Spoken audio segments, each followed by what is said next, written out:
महानगरपालिका सुस्त नाही, मस्त आहे. कारण ऑलरेडी त्यांचं जे काय चालायचं ते सगळं चालू आहे.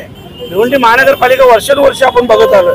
तर मी आज नाही बघत, वर्षानुवर्ष बघत आलेलं आहे. कारण या अधिकाऱ्यांना कोणी चाप लावला नाही. आणि मी सांगतो ना, याच्या पुढे जर वेळोवेळी साफसफाई झाली नाही तर तिथला ठेकेदार, तिथला उपायुक्त, तिथला आरोग्याचा अधिकारी या सगळ्यांना जबाबदार धरून त्यांच्यावर कारवाई केली जाईल. खरं म्हटलं तर या सगळ्या अधिकाऱ्यांनी एक चांगलं मोठं प्रपोजल बनवायला पाहिजे, ज्याच्यातून हा लाईफ टाईम विषय संपू शकतो. परंतु प्रत्येक वर्षी ठेका काढायचा, ठेकेदाराला काय मिळेल ते बघायचं, आपसात बाकी सगळे अधिकारी असतील, इतर लोक असतील, ह्या सगळ्यांची मिली बघत असल्यामुळं हे सगळे मॅटर सॉल्व्ह होत नाही. खरं म्हटलं तर हा मोठा विषय आहे. तर हा एक प्रपोजल मोठा बनवून आणि हे आम्ही केंद्राकडून आणायचे का राज्याकडून पैसे आणायचे हे आम्ही बघू ना.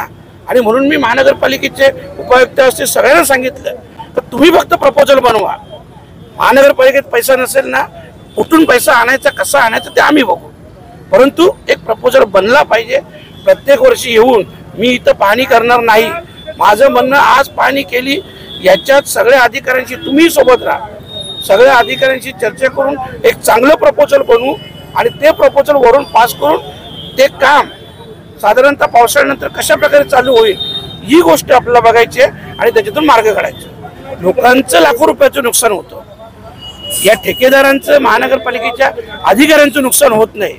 आणि म्हणून त्यांचं दुःख आता हे जिथं आपण गटर पाहिलं, मी त्यांना तेच सांगितलं का इथं आजूबाजूला राहणारे लोक, मार्केटमध्ये येणारे लोक जरी तुमच्या परिवारातील नसले, तुमचे नातेवाईक नसले, तरी ती सुद्धा एक भिवंडीचे नागरिक आहे आणि या सगळ्यांच्या सुरक्षेची जबाबदारी आपली आहे ना.